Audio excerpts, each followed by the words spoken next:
Alright guys, welcome to part 2 of the budget turbo Falcon build, starring the AU beauty over there.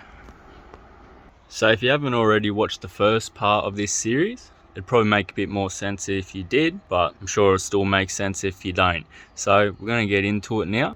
So we have our pistons in a bucket, and we've got our head in the workshop, and I'm still on crutches. Still disabled. So we're going to experiment with a few methods of cleaning the pistons, soaking them in petrol.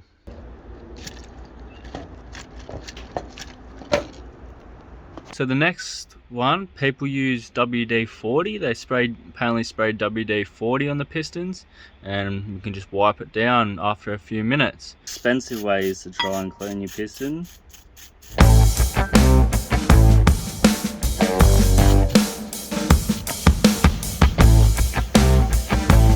Next up, we're just going to try a normal general can degreaser, see if that does anything. This is a new different piston. Get the degreaser on it, you rub it around. Next we have the throttle body carb cleaner.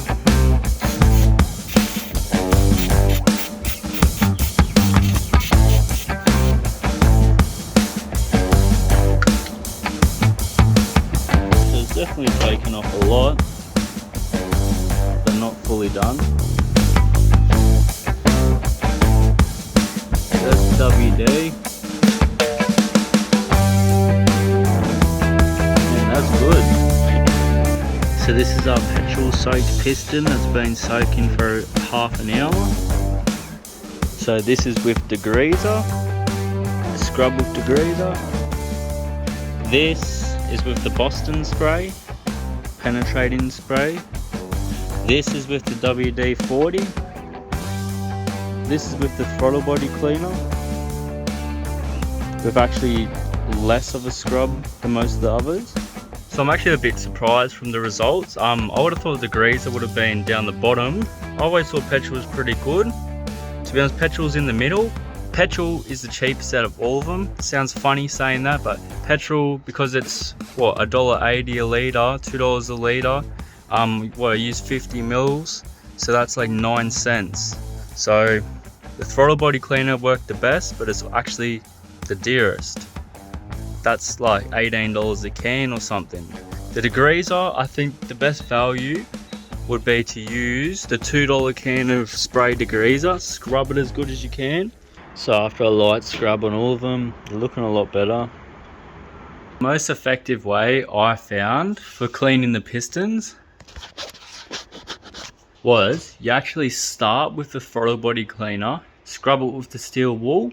It basically just wipes all the carbon off, but then all that throttle body cleaner carbon will kind of turn into like a mud, and then you spray the degreaser when it's all murky and muddy, and then it all just wipes off clean.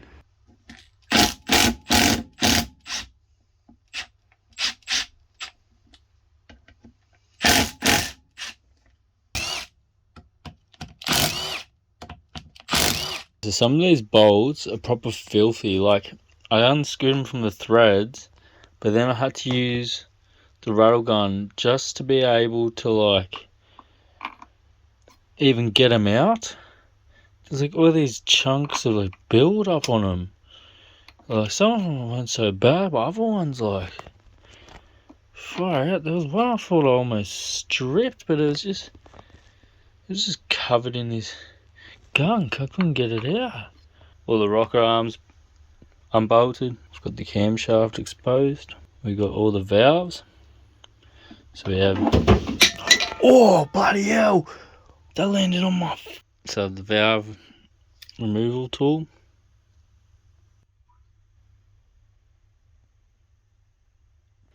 Alright, so this tool I'm using, if you've used one before, I'm sure you probably have the same issue. They keep slipping off the top of the valves. That bit there, it's really narrow, and oh no, it slips off. So what I'm going to do is I'm putting it in the vise and squishing it together. Alright, so we've got the exhaust and the intake valves out. This is the exhaust. The intake's slightly bigger and not as dirty. So I have all the valves out. So they're out. It's late at night. So for my exhaust valves, I put them in the vise, I wrap them up with a cloth, and I hit it with one of these wheels, this style. Clean up all the valves with the wire brush, then spray a bit of throttle body cleaner, wipe them up, numbered them all from the start to the back. Now I'm taking them all out, you know, gotta put them in a little container. A lot of people, when they go to port ahead, what they'll do is they'll get the gasket and they'll call it gasket matching. You know, put the gasket on here and the gasket might have a little gap and they'll trace it and they'll make the ports bigger. You can get some gains from that. You don't really get that much gains from it. In here to out here in this part of your combustion chamber. Now you also have your throat of your port. So basically it starts big. It's like a funnel, it goes thin and then it gets big again. So that makes air speed up. It's called the Venturi effect. You can play around with your throat. You need to measure the diameter of the valve and then work out a percentage. Alright, so I've started the port. Big chunky lip there, a few of them. See all those lines? They're different lips, so there's a few of them. And over here I've tried to make them all into one. So, the Venturi effect is, this much air is coming through here. Same volume of air is going to go through this part at the same time. The only way this much air can fit through this smaller gap in that same amount of time is if it speeds up. So this Venturi effect, the throat of your head, speeds up the airflow just before it goes into the combustion chamber of the engine. It is a restrictive part. The throat is the smallest part, so it is your biggest restriction. But if you take too much, you ruin your whole head. So how do you know if you've taken too much? Well, then you got to calculate it. To calculate your throat, measuring my intake valve with the vernier caliper is about 41 millimeters. We've got 41 millimeters. So now we're going to measure the throat. I think they're called inside calipers or something you're meant to use to measure the throat. I don't know what they are. Joint a little bit dodgy. Luckily I'm not taking too much off the head. But anyway, it's the same principle what I'm using. Very ghetto. But ironically, it is semi-accurate. I get these scissors and I pull as hard as I can apart. So as I go down and it gets narrower, the scissors actually get pushed closer together because I can't have them as far apart. I have reference line drawn on the scissors so you can tell which way they're moving. Measure the gap on the scissors with your vernier calipers.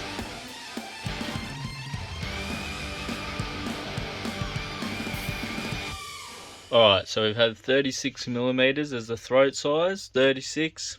What you do is you divide 100 by the bottom number, which is your valve size, so 100 divided by 41, and then we times that by your throat size, and they'll give you the percentage of your throat to your valve size.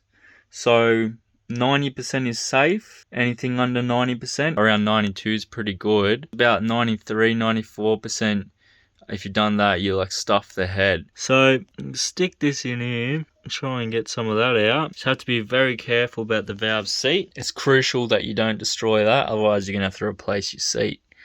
Alright.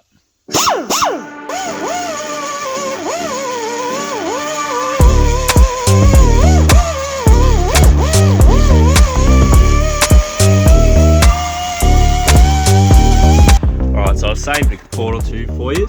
So you understand. I don't know if I filmed it, but if you see in there, see all those like lips and stuff, discrepancies. What I've done is I've tried to get rid of them.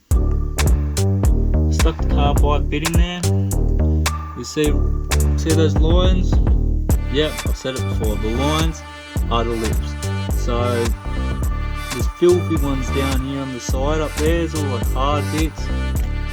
You notice these like sides, they're all real lumpy. So what I'm going to do is try and rectify it, try and fix it up. Alright, I've finished attacking the portholes with the carbide bit. So what I'm going to do is I'm going to move on to something finer. So we have the Dremel a little sanding bit on it.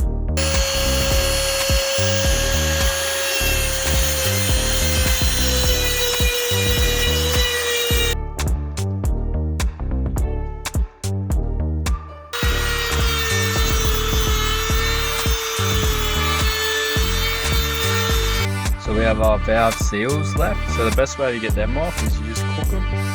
Pull them off with some pliers or like multi-grips. These seals, just cook them 5-10 seconds. You hear them kind of crackle and stuff. Normally means they're expanding and pull them off easy. Alright guys, so I've got the real strong shit right here. It's a greaser. Specifically says on it, if you want to use it on aluminium, you have to dilute it. 2 parts water, 1 part the degreaser. Because it's pretty strong stuff. So like eat the aluminium, eat it up. Gonna spray that with my little sprayer. Then I'm gonna get the gurney in, blast it up. Also, aluminium doesn't rust like normal metals, so you don't have to worry about getting water all over your head.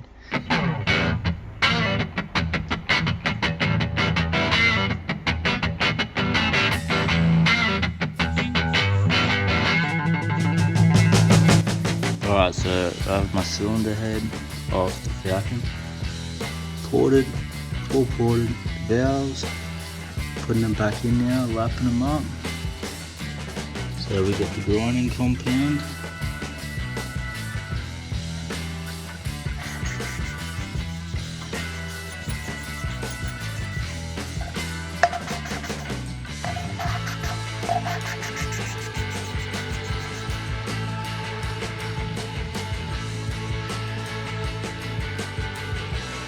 Put my head back together, put the new valve stem sealed.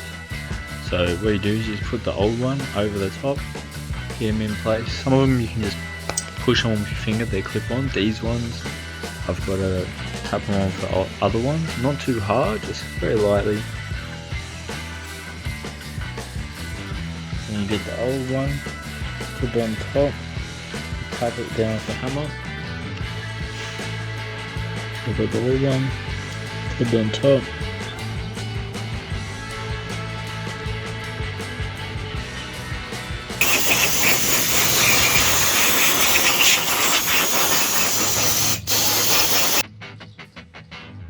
So I'm about to put the camshaft back in. So I've just got some assembly lube. Just putting that.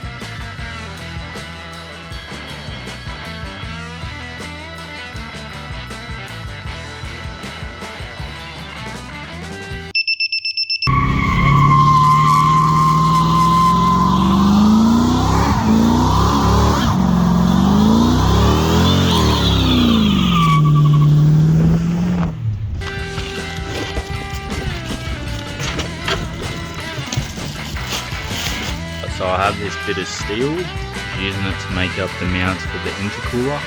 So I've drilled the holes in the middle, put in the vise, bend on different angles. Use the screwdriver to get an extra angle on the bend. So for the horn, I've loosened the bolt that holds the bracket. I've spun it from over here, 180 degrees, so it fits easy with the intercooler.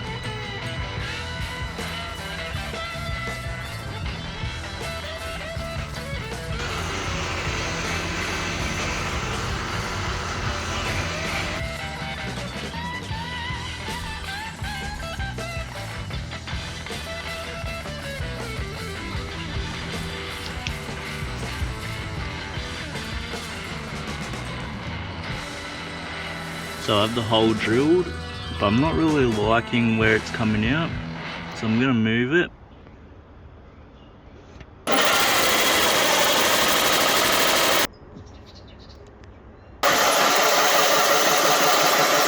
Alright guys, so we're having a little bit of a dilemma with the AU Falcon. So it's Christmas time and all that. Like I said in the last video, all the shops will be shut for Christmas. I didn't actually think they'll be shut for this long. So they're all been shut for about, it's going to be 2 weeks by the time everyone opens again.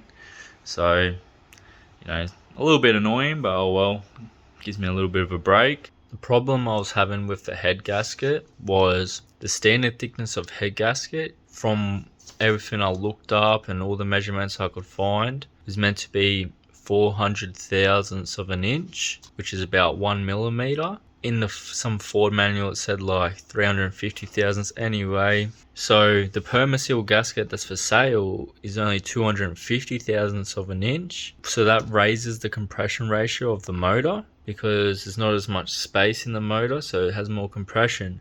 So the Intech original compression is 9.65 with the Ford factory gasket. So this Permaseal one is meant to be 150 thousandths of an inch thinner, which would raise it from a 9.65 to a 9.95. She's putting the compression ratio slightly up there to NA Barra territory. Cometic do a standard size gasket, 40 thou. Cometic also do a 80 thou gasket, which works out 2 millimeters.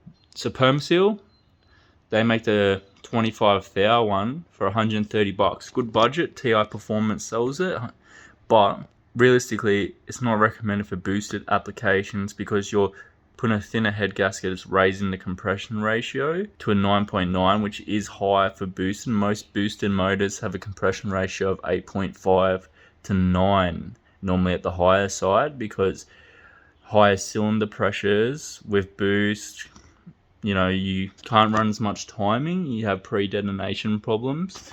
So having a lower cylinder pressure, you can have more advanced timing, which tends to make more power than a higher compression ratio. Ways to solve the higher compression ratios: you could run E85. That reduces knock and detonation. Yeah, Permaseal raises the compression ratio, the standard Permaseal gasket, but Permaseal makes a MLSR gasket, so it's a 4-layer multi-layer head gasket instead of 3, and it's made in Japan. Instead of $130, it's $640. I think I can get one for like $390 through TI Performance. That will reduce the compression ratio to 9.4 from 9.6. So it's going in the right way. For an extra like 10 thou thickness of a head gasket, and you're paying like an extra $500 to like $250, I don't really think that's worth it. Like, maybe if you're making 1,000 horsepower and you have big money in it, yeah, or you're one of the American guys building an Intech and it's like heaps cool over there. But for Australia, $600 head gasket for a single overhead cam motor, it's a bit fried. I don't know why you'd want to spend that much money on one. People run 2 head gaskets on top of each other. Could do that. Not going to do it. I don't know. Just going to slap a Permaseal 25 thou on there and be done with it. I'm just going to pretend I don't know, I don't know anything about compression ratios, and just put it on there, and most other people would do. They'll just put the head gasket on, not think twice about it, not research into thicknesses of head gaskets. Who does that? I do. So I'm just going to pretend I don't know, play ignorant. Just put the head gasket on, be done with it. Alright, so I just got this pretty nifty home delivery, same day, Repco, $12. Got my plastic gauge, ACL gauge, flexi gauge. Worked out within an hour. It's delivered to my house. So.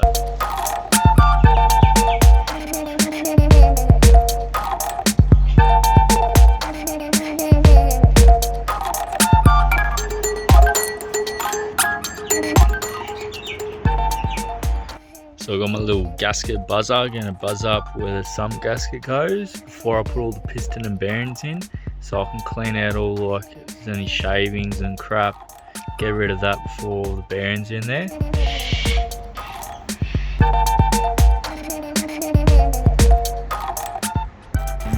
So it looks like here there's 2 jackets that are closed.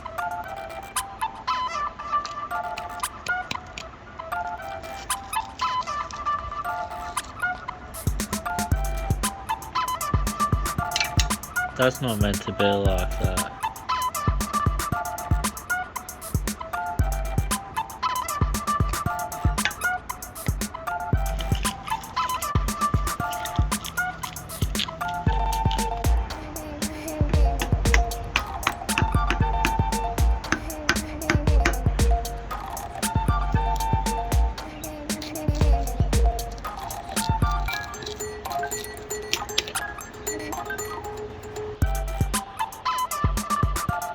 So I've got this sharpening stone, going to clean up the deck of the block.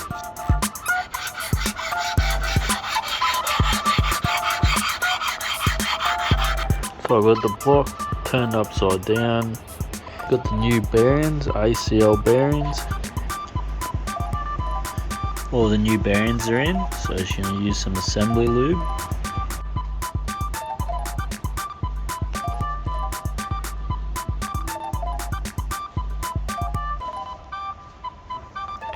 So we have the green flexi gauge right there on the journal. We're going to put the bearing and the cap on top of it and torque them all down. So I have the plastic gauge across all the bearings. Now it's important you don't put any oil on the caps when you're measuring with the plastic gauge. So the main bearing caps, torque specification 85 Newton meters. I'm going to tighten them up to that. Then we're going to check the flexi gauge, plastic gauge, and see what measurement it is. So all the caps are torqued to 85. We're going to take them all off, see how thick they are. So as you can see, this little marking is the bearing clearance. That is not much. So you're not allowed to have any less clearance than 0.2. That is the minimum. This is 0.15. Oh, but that's in inches. Whoops. Right, make sure you're using the right unit. 0.38. 0.6 is your maximum. So you can't have it any bigger than 0.6.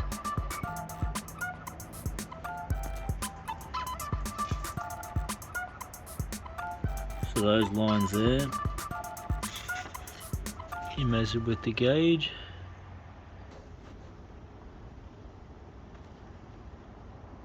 So now I can put some assembly lube on it.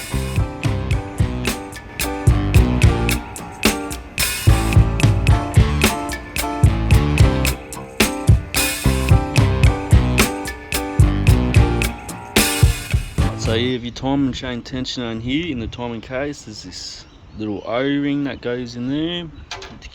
Make sure you put that in, you won't get oil pressure. So this tensioner is so seized up I can't even push it out. I managed to get it back 5 millimeters, great difficulty. Alright, so I've just tapped this socket into the hole. The tension is still stuck in there, but it's moved a long way out. Now I've got a deep socket in there, so I've just gently tapped it out. Not too bad. So the front timing seal, crank seal on the timing case. Alright, so I just pulled the seal out with these multi-grips. So I've cleaned the inside of the hole with steel wool. For reference, this is the new tensioner. So what I had to hit out before with a socket and a hammer slides through it so easily now that it's been cleaned up. So the tensioner wasn't even working before, which is why I had the death rattle. So we have the mace timing kit, the tensioner out of the box already. So you have your seals and stuff, gaskets. Now what the important bit I'm looking for is looking for the chain guides.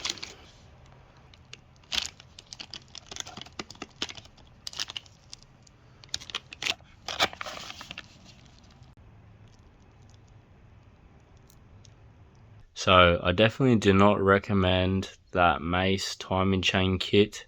I should have known, cheaping out. Buying the cheapest timing chain kit would have resulted in a pretty poor result, but I didn't think it would be that bad. I don't know, this is the second time now I've been disappointed from something I bought from Mace, and I think I've only bought stuff from Mace about 3 or 4 times, so it's not a very good result. This time, yeah, the timing chain kit's pretty much rubbish, I reckon. It's not very good quality. The chain's like, You know, I don't even really want to put it on my car, but it's new, so I'm assuming it should be better than the old factory stuff. I'm gonna have to mark out the new timing chain for marker to try and get the work out the links, but that's just me being dumb, so it's not the timing chain's fault. What the real problem is the timing chain guide. It doesn't actually fit. It's the wrong one, so they've given me one for like an ED or something, EA. The kit is meant to be like kind of mildly universal, but yeah, I've had to now just order a new timing chain guide from Spares Box. Lucky, lifesavers. So the factory tensioner actually held this chain. This chain can just like slide in and out of this, which I mean, there's just something else to note. I don't have a Nason one to compare it to, but I'd assume the Nason one at least holds the chain. I don't know. Like it said, the Mace timing chain kit didn't fit at AU3. Problem being, the bottom timing chain guide is too big. So luckily I've tracked down the right one. Luckily I got this for about $8 delivered. Hey guys, just before we continue, I'd like to thank our sponsor for this episode. Thank you to Centrelink. We wouldn't be able to do this build without you guys supporting the channel. So yeah, if you're watching this video now and you're not already subscribed, it'd be great if you could take a few seconds to subscribe. Alright guys, so I have this big black package here, looking pretty juicy. You might want to watch out from the guys from TI Performance. Make sure they're not trying to get you in any back of any vans. Games and lollies. Yeah, got the new gasket and rings, TI Performance. Got a free pen. Got some lollies. So I got the Hastings rings. Now last time got these rings. They didn't actually work. Got them for Miles's Ute, the L67 Commodore.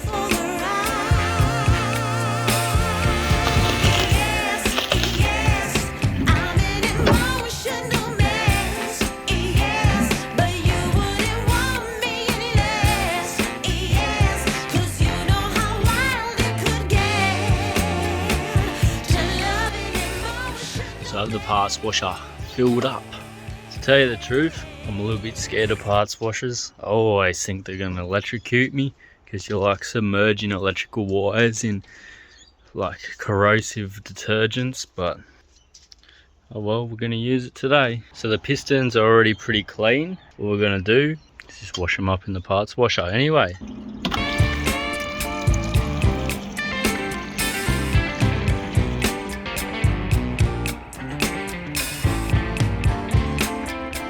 So we have the top piston rings on the block, and the first one put in. I'm going to check the ring gap with a feeler gauge. So I have the second ring in. Well, that's a nice sight.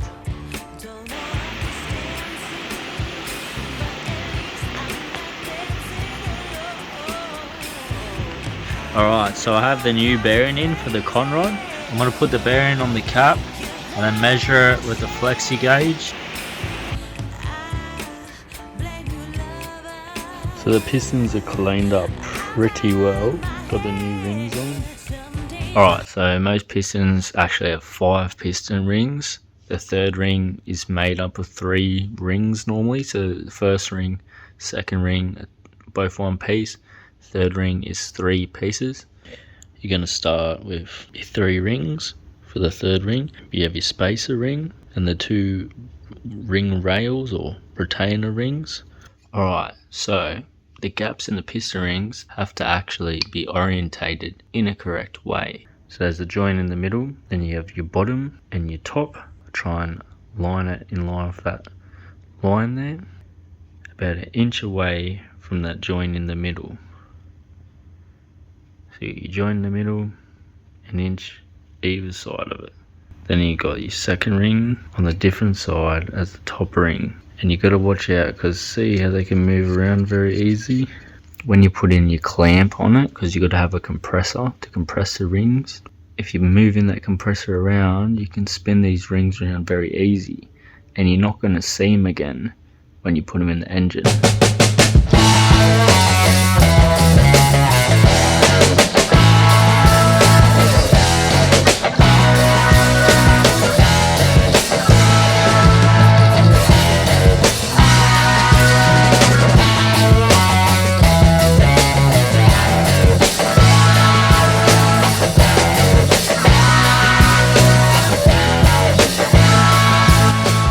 I've like properly stuffed up the workshop when I ported the head. The whole place is covered in metal shavings. Been cleaned it for like 10-20 minutes, so it looks a lot better than it has.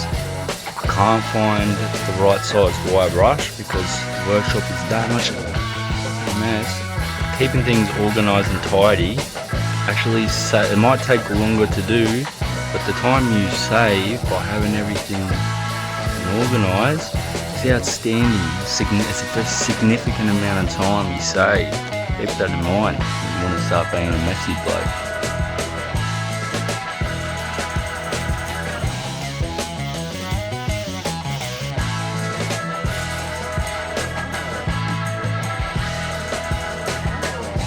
So after cleaning the table, I found what I was looking for. On the floor. Right down here. How convenient.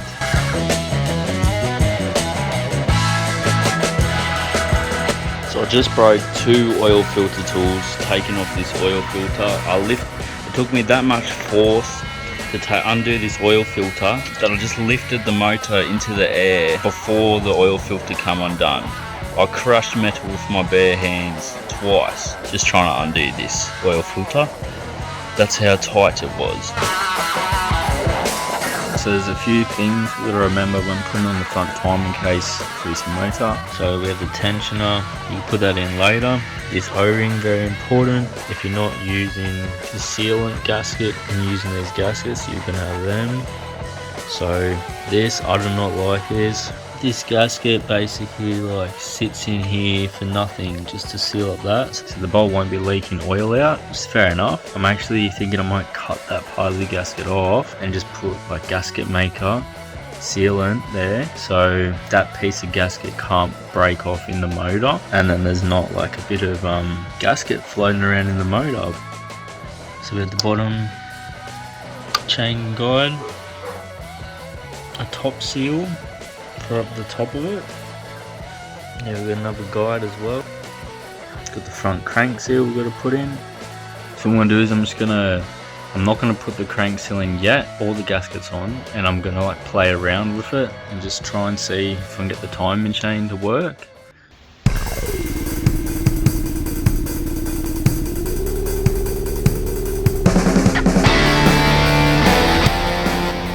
So I have new head bolts because you have to replace them. They torque to yield, they stretch and shit. Like, don't want to reuse your head bolts.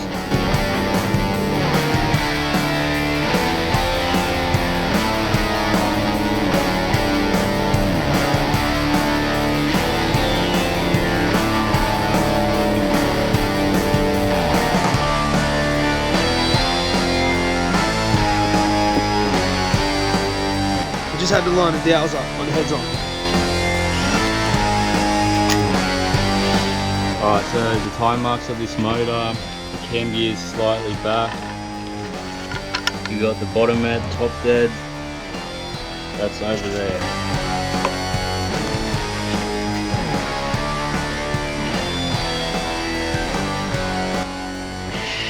Timing case now has this on it. Got a new chain tensioner. So the new harmonic balancer for the motor.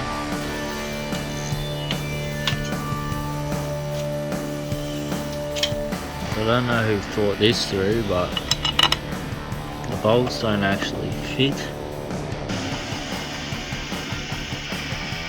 So I've got one bolt to fit by grinding it down heaps. So I've ground all the bolts for the water pump. So one of them got away with just taking off a bit. The other ones I've ground down flat. So these holes are bigger on the other water pumps. The thinner holes are kind of better in a way. Can't get the bolt in, so Yeah, and you can't really press off the pulley because it's plastic.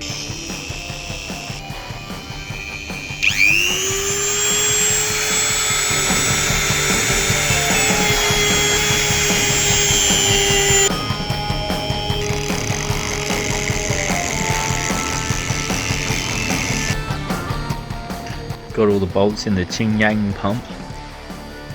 Didn't have to take much off, just a little bit. Don't know why they don't just taper the tops of the holes or something before they press on the thing. Probably because it costs them like an extra 50 cents each water pump or something.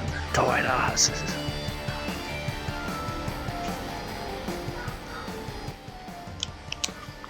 These guys are pretty smart. Now I want to buy more car parts to get lollies. So a measurement of the old head gasket. Figured I'd measure it before I throw it away, just to clarify this.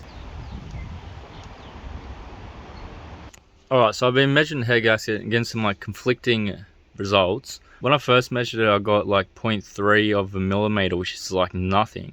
And that was me like tightening the micrometer as tight as I could do it, because I was under the assumption a compressed gasket thickness is like when the head bolts are torqued up and it's like as tight as it can be. That's why I tightened the micrometer as tight as I could.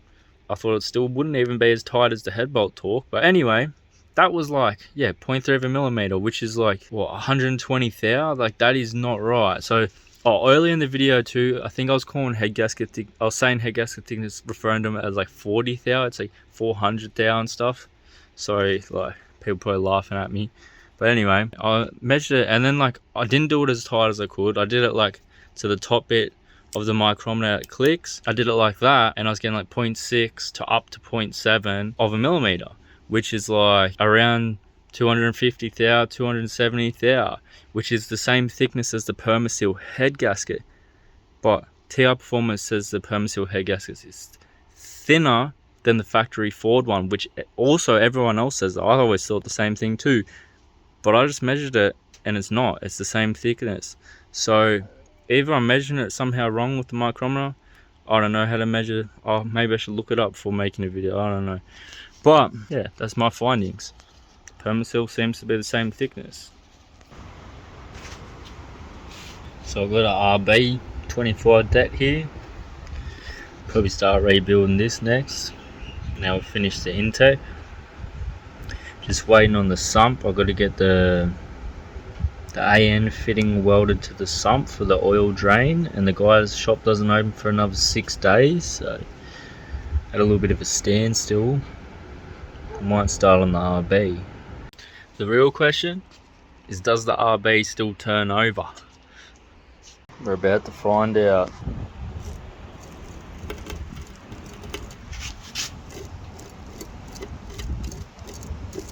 Whoa, it does not sound good.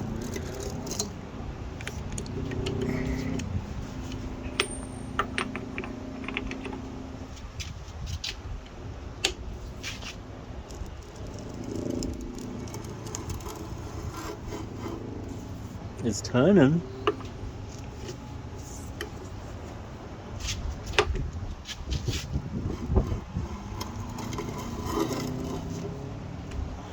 Well, still turns over. Looks like we might be able to rebuild it. Well, safe to say the AC compressor is fully routed.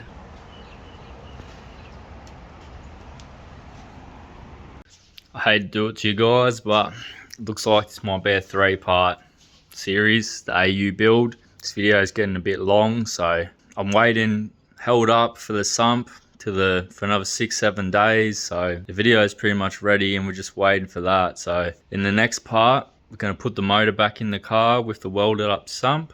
We're going to start it up, run in the new motor, and then put on the turbo, finish welding up the J pipe. I got all the parts here for the J pipe, got the oil fittings. Gonna put the turbo on the car and have it running. Next episode of this Falcon build.